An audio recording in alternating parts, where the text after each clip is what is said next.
बिहार में काबा, इहवा काबा, बिहार में काबा। हनुमान के राम के नाम रहा दिन। मंगलवार को दिन भर बिहार चुनाव हावी रहा।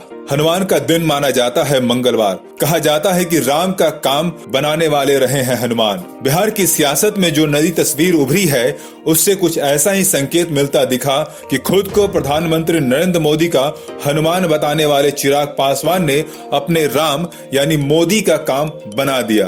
बिहार की जनता ने डंके की चोट पर ये संदेश दे दिया है कि बिहार में फिर एक बार एनडीए की सरकार बनने जा रही है। अब तो तस्वीरें साफ हैं कि नीतीश कुमार का जादू फीका पड़ चुका है। उनकी लोकप्रियता काफी गिरी है। चुनाव के पहले चरण में ही यह साफ दिखने लगा था। तभी प्रधानमंत्री मोदी ने कमान संभाली और दमदार एंट्री मारी। उसी वक्त लगने लगा था कि बिहार की बाजी अब मोदी तय करने जा रहे हैं। मिलने वाले परिणामों ने साफ भी कर दिया। बीजेपी को जबरदस्त फायदा मिला।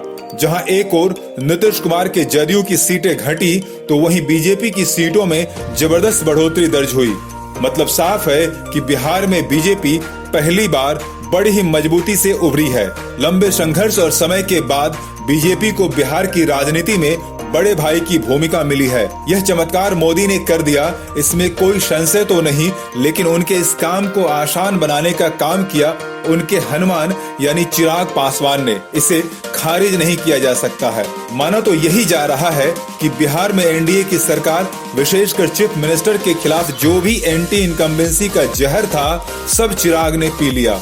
जीरो के करीब आउट हुए तो क्या बड़ा काम कर दिया। अगर महागठबंधन और एनडीए के बीच चिराग फैक्टर नहीं होता तो बहुत संभावना थी कि इससे राजद गठबंधन को फायदा मिल जाता, क्योंकि टेघरा, ओबरा, चकई, बेलखंड, बनियापुर, बहादुरपुर जैसे कुछ सीटें हैं जहां जदयू के प्रत्याशी जितने वोट से हारे उससे ज्यादा वोट एलजी के प्रत्याशियों ने समेटे। इसे एक नजरिए से जदयू के खिलाफ साजिश भी कहा जा रहा है। एनडीए का नुकसान बताया जा रहा है, लेकिन ऐसा होने से सूबे में बीजेपी की स्थिति तो मजबूत हुई ही है।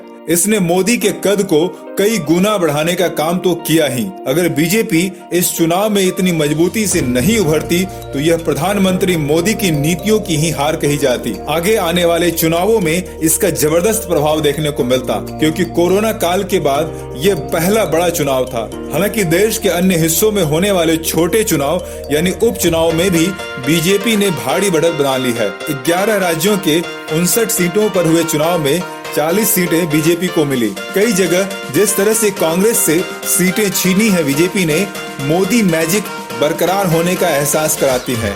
जैसे मध्य प्रदेश में बीजेपी ने 20 उन सीटों को अपने कब्जे में लिया जो कांग्रेस के पास थे। मणिपुर में सभी 4 सीटें कांग्रेस से हटकर बीजेपी के पास आई। मोदी का गृह राज्य गुजरात तो ज्यादा ही मेहरबान रहा। सारी की सारी 8 सीटें बीजेपी या कहें कि मोदी की झोली में डाल दी। लेकिन इन सब के बीच बिहार में मिली बीजेपी की बढ़त बड़ी मायने रखती है। बीजेपी का बिहार में मजबूत होना आने वाले दिनों में देश की राजनीति में बड़ा असर डालेगा। उत्तर भारत में यूपी के बाद बिहार में बीजेपी का दबदबा आने वाले कई सालों तक विपक्ष की नींद खराब करेगा। कुल मिलाकर कहा जाए तो हनुमान चिराग ने अपने राम मोदी का काम बहुत अच्छे से कर दिया।